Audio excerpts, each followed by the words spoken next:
warahmatullahi wabarakatuh. Waalaikumsalam warahmatullahi wabarakatuh. Pak Sofik, hari ini jadwal kita saya akan melakukan supervisi akademik ke Pak Sofik ya. Itu sebelumnya saya menginformasi supaya pada saat nanti Pak Sofik melakukan pembelajaran di kelas sudah ada persiapan. Iya Bu, siap. Tapi santai saja ya Pak, supervisi sekarang itu tidak seperti supervisi zaman dulu. Kalau sekarang itu kita santai saja, yang penting kompetensi anak yang ingin kita kembangkan itu nanti berhasil. Jadi yang pertama yang ingin saya tanyakan, apa tujuan pembelajaran yang akan disampaikan untuk anak?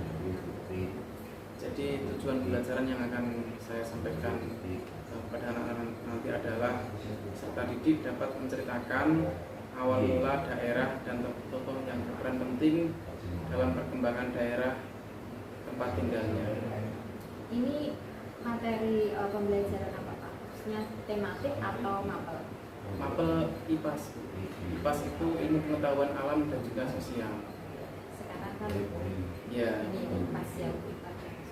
IPA dan IPS juga menjadi satu. Kebetulan yang semester 1 fokus di IPA, semester 2 fokus di IPS. Nah ini untuk semester 2. Semester 2 berarti kita ke IPS-nya Fokus ya. IPS nih. Kemudian bisa dijelaskan apa yang ingin dikembangkan pada materi IPAS sosial ini? Jadi pertama-tama nanti siswa kami kenalkan dengan Indonesia secara luas terlebih dahulu. Indonesia secara luas, ya, Indonesia secara keseluruhan, asal mula terbentuknya negara Indonesia. Jadi mereka yang tahu bahwa sebelumnya itu Indonesia bukanlah negara tapi sebuah kerajaan. Terus lambat laun ada penjajah sehingga terus merdeka, sehingga terbentuklah negara kesatuan Republik Indonesia. Nah, setelah mereka paham Indonesia secara luas, baru kita spesifikkan ke daerah tempat tinggal mereka, yaitu kita sedang berada di Kabupaten Jombang, Provinsi Jawa Tengah. Nah, jadi kita mendalami budaya-budaya di Jawa Tengah dan juga sejarah-sejarahnya seperti itu. Kemudian apa yang akan digunakan strategi untuk pembelajaran ini Pak? Untuk strateginya besok saya akan menggunakan metode diskusi dan juga ceramah, karena memang ini tentang sejarah, jadi tidak bisa dipraktekkan, harus yang pertama diceramahkan melalui video-video dan juga presentasi. Kemudian setelah presentasi kami sampaikan, anak-anak kami minta untuk berdiskusi seperti itu. Setelah nanti kita menggunakan strategi diskusi ya Pak ya, apa kira-kira yang digunakan sebagai alat peraga atau medianya Pak? Untuk media yang pertama saya menggunakan LCD projector tentunya. Perangkatnya ada sound system dan lain-lain. Alat peraganya saya menggunakan peta Indonesia, terus ada lembar kecil-kecil yang berisi nama-nama provinsi dan juga ibu kotanya. Nanti anak-anak kami minta untuk menempelkan sesuai dengan petanya seperti itu. Selain itu, apakah nanti anak itu juga setelah diskusi selesai dengan berbagai metode alat peraga, anak akan berpresentasi masing-masing mewakili kelompok atau hanya sekali saja presentasi? Hanya sekali saja, Bu. Jadi karena ini kan sejarah, jadi presentasi hanya dilakukan oleh guru melalui video tadi dan juga dijelaskan, terus anak langsung untuk maju menempelkan, mencocokkan kertas dan juga di petanya. Jadi kertas antara kertas dan peta dicocokkan, ditempelkan. Jadi masing-masing nanti menempelkan Iya. itu ya. Kemudian Kemudian kira-kira ada tidak hambatan yang dilalui pada saat pembelajaran? Hambatannya mungkin anak sekarang itu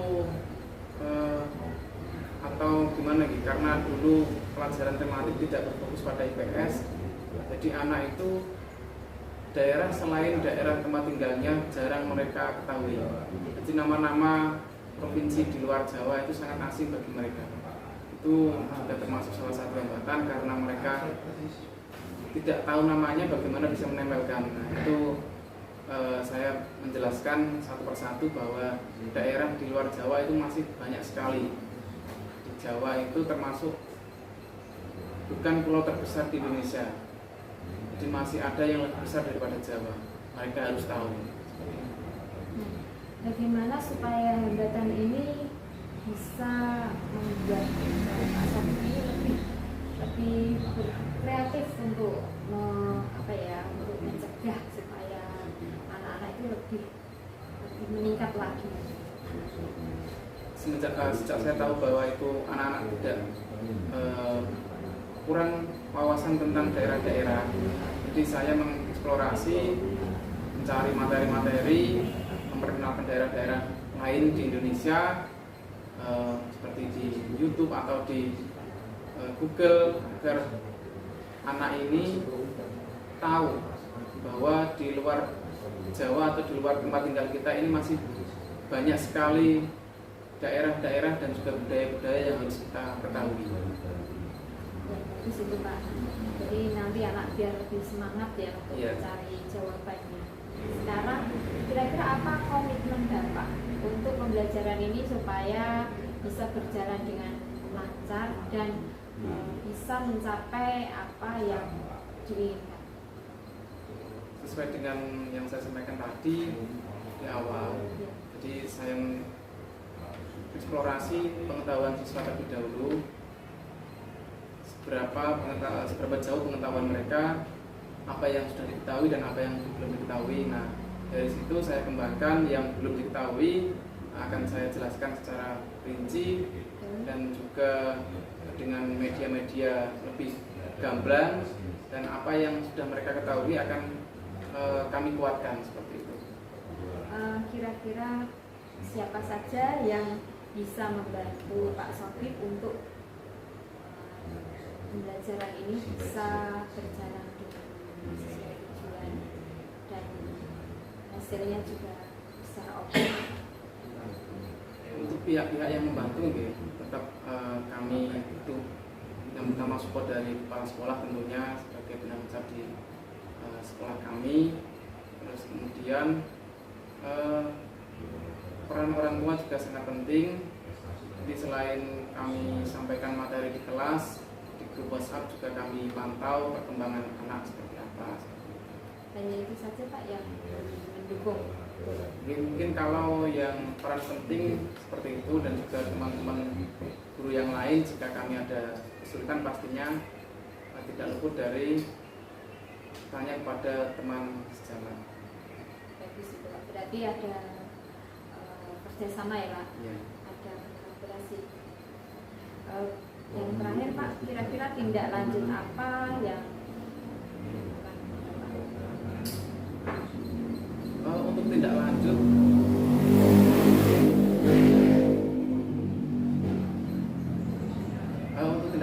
tentunya setelah materi kami sampaikan, kami menyampaikan evaluasi agar bisa mengetahui seberapa paham anak menangkap materi tersebut, dengan melakukan evaluasi pemberian soal dan juga KKPD. Terima kasih Pak, itu saja. Nah, yang akan Bapak lakukan ini nanti kira-kira kapan Pak pelajarannya? Hari kebetulan untuk pelajaran IPS jadwalnya hari Rabu. Oh, hari Rabu. Ya. Hari Rabu saya akan berkunjung ke kelas Ya, saja ya Pak ya. Ya. Kita akan saling belajar, saling mendukung supaya semuanya ini dampaknya untuk terima kasih. Semoga pada saat pembelajaran nanti Pak Sodiq sudah persiapkan, dan dari persiapan itu nanti pada proses pembelajaran anak-anak bisa melaksanakan dengan baik dan mendapatkan hasil yang maksimal. Amin, amin. Itu saja. Terima kasih. Assalamualaikum warahmatullahi wabarakatuh. Waalaikumsalam.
Masih ingat pelajaran kemarin? Di Indonesia ada berapa provinsi? 30. Provinsi apa saja?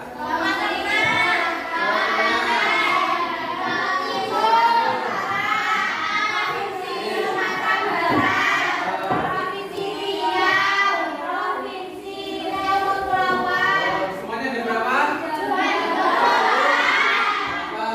Kita sekarang ada di provinsi mana? Kabupaten mana? Kecamatan? Oke, ini biar lebih lengkapnya silakan sekarang dilihat videonya sambil dicatat nama ibu kota provinsinya ya. Nanti setelah dicatat ada pertanyaan. Ibu kota Jawa Tengah di mana, ibu kota Jawa Timur di mana? Oke, sekarang lihat ada satu video tentang provinsi di Indonesia.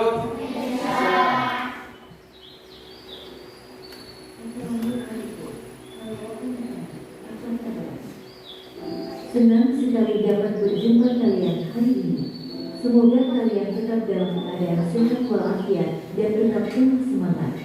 Nanti di dalam nama ibu kotanya ya. Pada episode kali ini, kita akan belajar sambil bernyanyi. Kita akan mempelajari provinsi di Indonesia beserta ibu kotanya yang telah bertambah jumlahnya menjadi 38 provinsi. Dan ingat, biasakanlah. Nah, ini adalah pulau apa, negara mana? Indonesia. Negara Indonesia. Provinsinya ada berapa? 38. Kita sekarang berada di mana? Ya, letaknya di mana? Coba siapa yang berani maju? Menunjukkan. Ayolah, majulah. Kita sekarang berada di mana? Coba.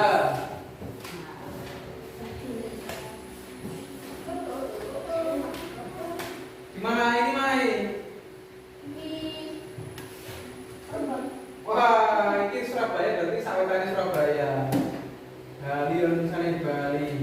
Ayo, Rembang di mana Rembang? Rembang tadi ikut provinsi mana? Jawa Tengah ibu kotanya mana?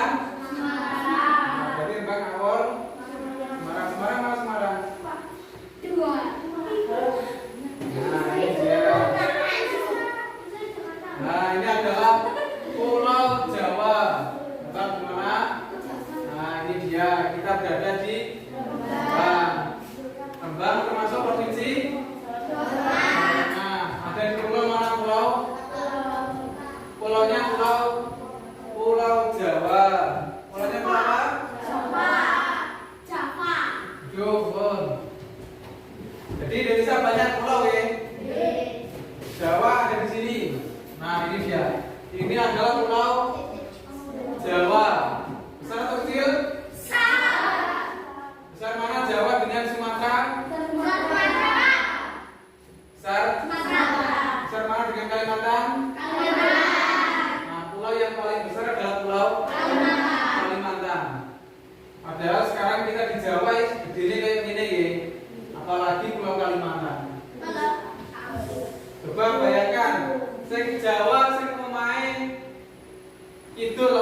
segoro kayak ada oke. Nah apalagi umpamanya sini, kalau mau ke laut harus berjam-jam. Bersyukurlah kita lahir di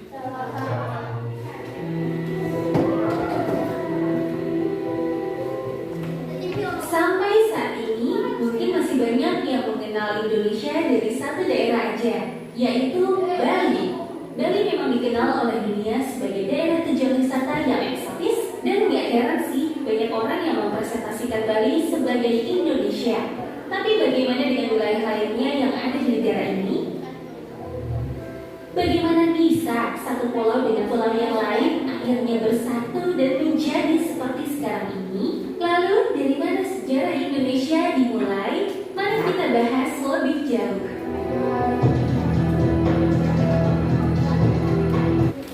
Oke, baik. Sekarang ini ada nama-nama provinsi ya, dan ibu kotanya. Oke, sekarang maju satu-satu menempelkan di peta Indonesia. Ya, mulai dari siapa?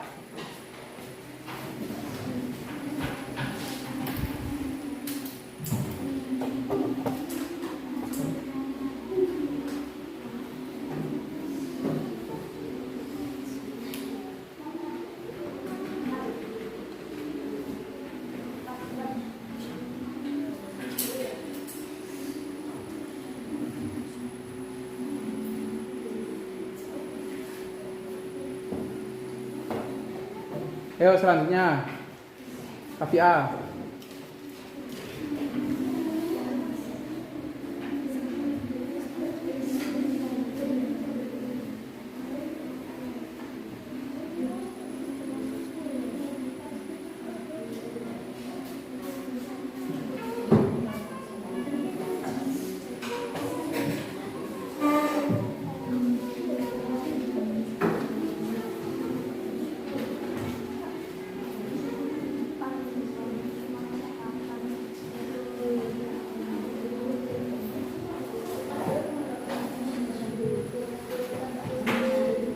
Ayo Safa.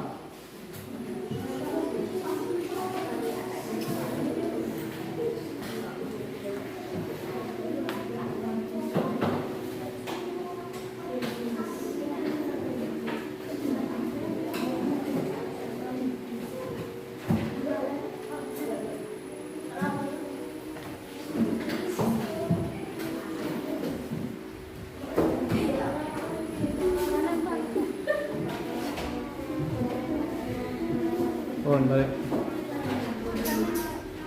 Ora dikledek kan nemplek lah.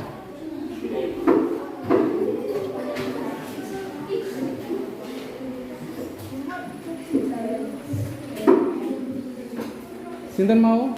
Iya.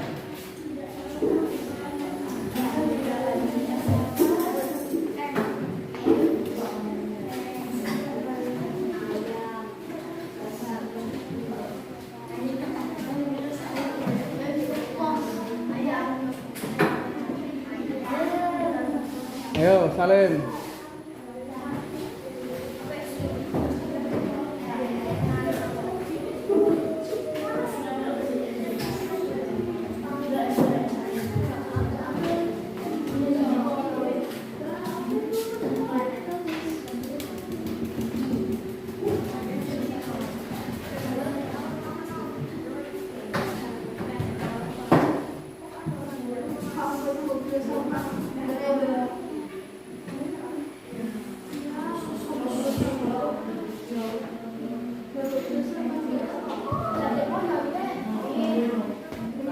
Sudah belajar sejarah Indonesia yang semula adalah apa sebelum jadi negara? Kerajaan.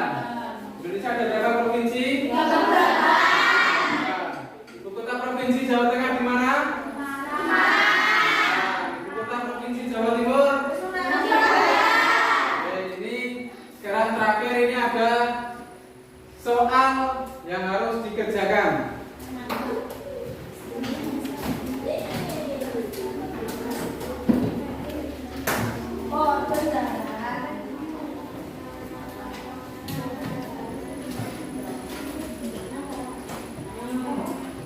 Dikerjakan di buku tulis ya.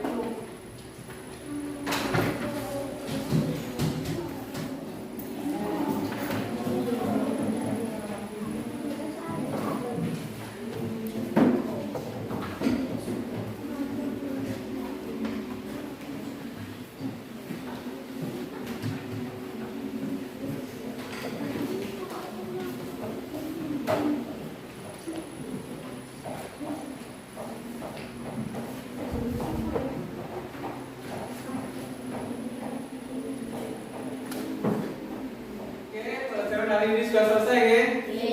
Kita sudah belajar tentang Indonesia. Dan sekarang kita ada di provinsi mana? Jawa Tengah. Oke, sebelum kita pulang, marilah kita nyanyi lagu Jawa Tengah. Lagu Jawa Tengah apa? Betul. Oke, 1, 2, 3.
Assalamualaikum warahmatullahi wabarakatuh. Waalaikumsalam warahmatullahi wabarakatuh. Bagaimana kabarnya pagi hari ini Pak Sofi? Alhamdulillah baik Ibu. Terima kasih. Kemarin kita sudah melaksanakan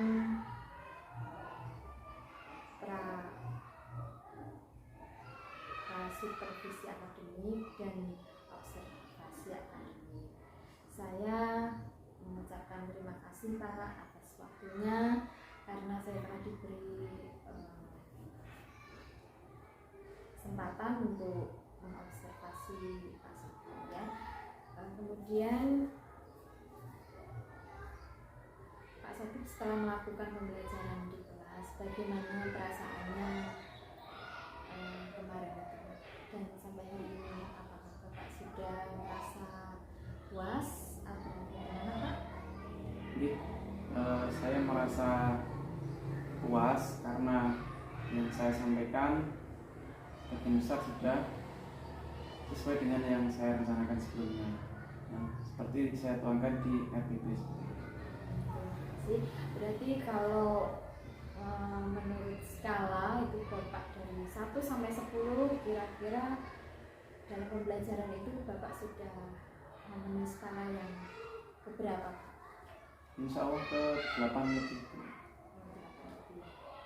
Iya, bagus Pak. Kemudian kemarin kan kita ini melakukan supervisi akademik.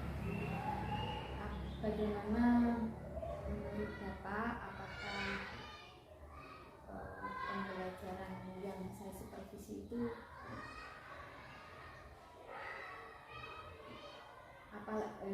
kira-kira tujuannya apa ya Bapak ketahui untuk kita?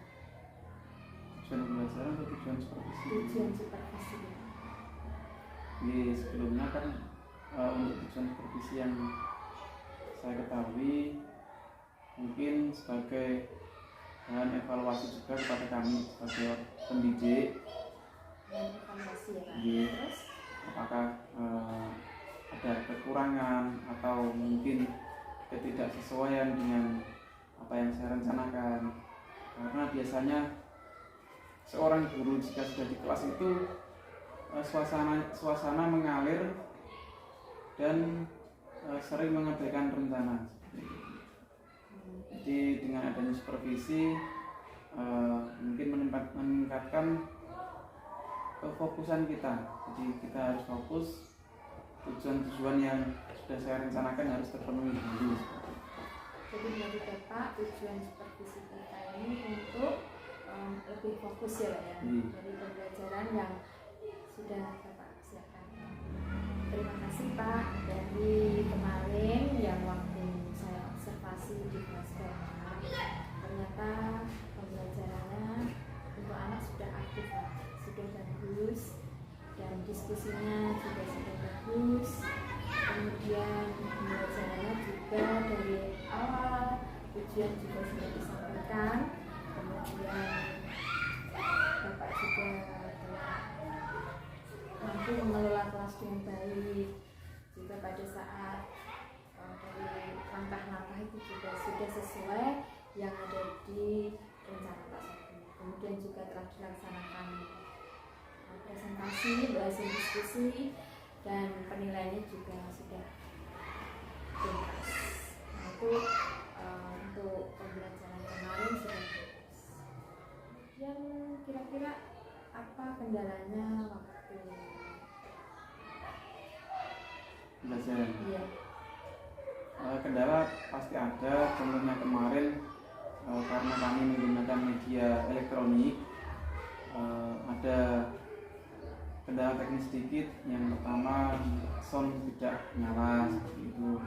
Terus kemudian ada juga yang pertama ada listriknya pertama-tama ada yang tidak keluar karena memancarkan LCD. Itu kendala teknis. Untuk kendala yang lain mungkin bukan kendala namanya ya, karena itu sudah alamiah. Siswa itu tidak bisa kita paksakan harus sesuai dengan apa yang kita rencanakan. Jadi seandainya apa yang kita rencanakan 100% itu saya rasa tidak mungkin, karena siswa itu mempunyai karakteristik yang berbeda-beda dan tidak sesuai yang kita tuliskan di rencana. Dengan kendala yang lain lagi ada Pak mungkin menurut Pak Sofi? Medianya kemarin harusnya kan ini kemarin adalah mengenal provinsi-provinsi yang ada di Indonesia. Seharusnya media yang saya rencanakan itu adalah seperti poster atau banner ukuran besar peta Indonesia. Tapi ternyata pas hari H di sekolah tidak ada, dan jika kita mencetak banner juga tidak bisa sehari jadi, maka saya gunakan LCD sebagai pengganti poster peta tersebut. Diganti dengan LCD proyektor seperti itu. Tapi bagaimana anak-anak? Anak-anak antusias karena di LCD tersebut juga bisa di zoom, dibesarkan jadi tambah kelihatan besar provinsi-provinsi yang belum mereka ketahui. Cuma kendalanya ketika kami suruh menempelkan nama provinsi ke dalam peta, namanya juga proyektor, ketika menempelkan malah ada bayangan mereka karena membelakangi proyektor seperti itu. Jadi jika itu adalah poster asli, mereka kan langsung nempel. Nah, karena itu proyektor, ketika mau nempel malah gambarnya hilang karena membelakangi proyektornya. Jadi agak kesulitan sedikit ketika menempelkan.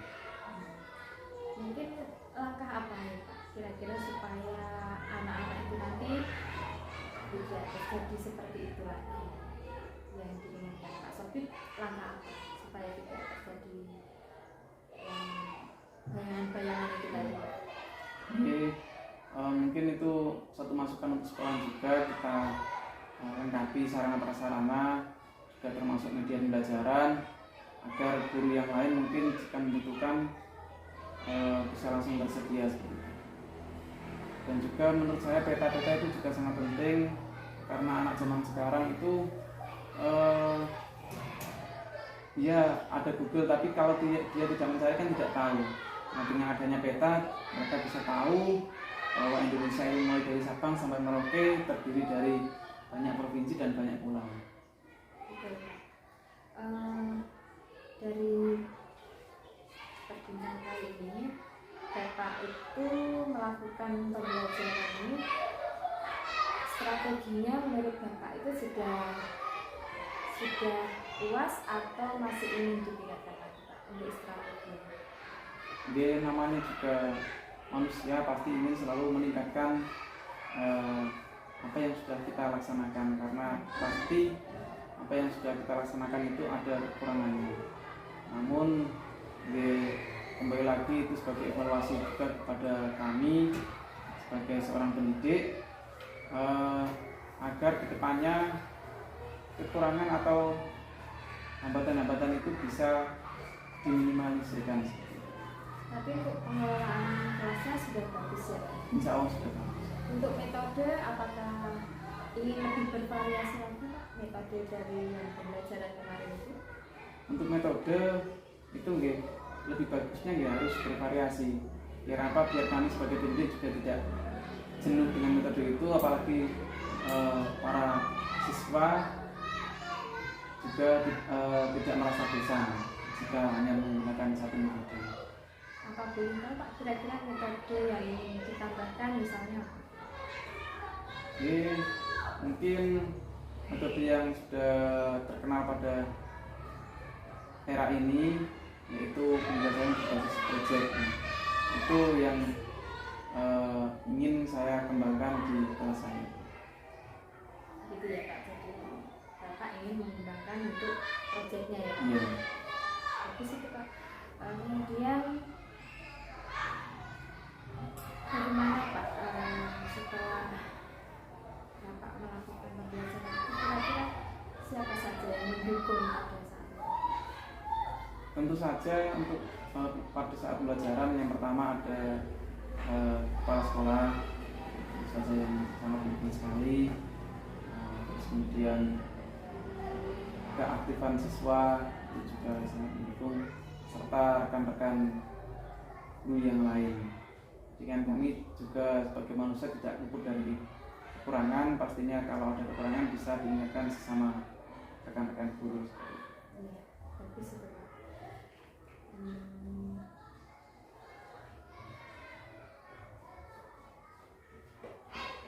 Apa komitmen yang Bapak inginkan dari supervisi akademik ini?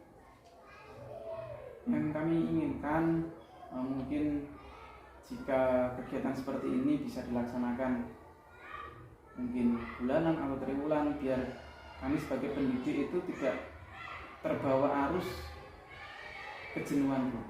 Jadi jika tidak ada supervisi, maka yang kami lakukan jika ada kesalahan tidak akan kami ketahui. Nah, dengan adanya supervisi mungkin ada evaluasi dan jika ada kekurangan bisa kami perbaiki. Ya, bagus itu.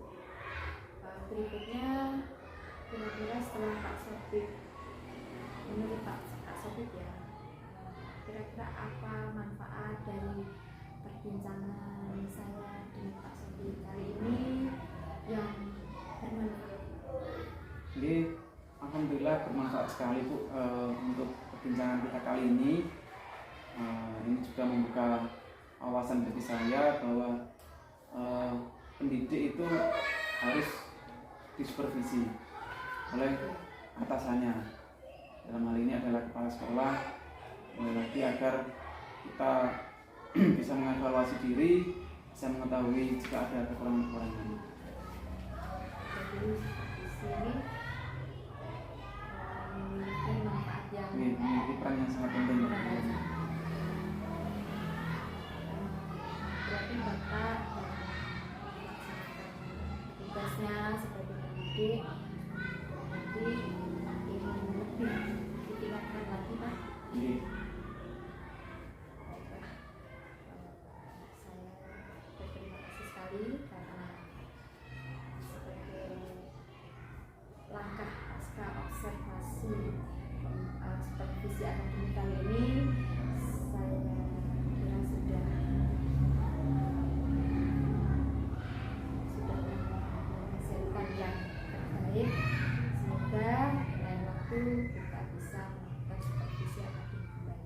Terima kasih. Mohon maaf bila ada kesalahan. Assalamualaikum warahmatullahi wabarakatuh.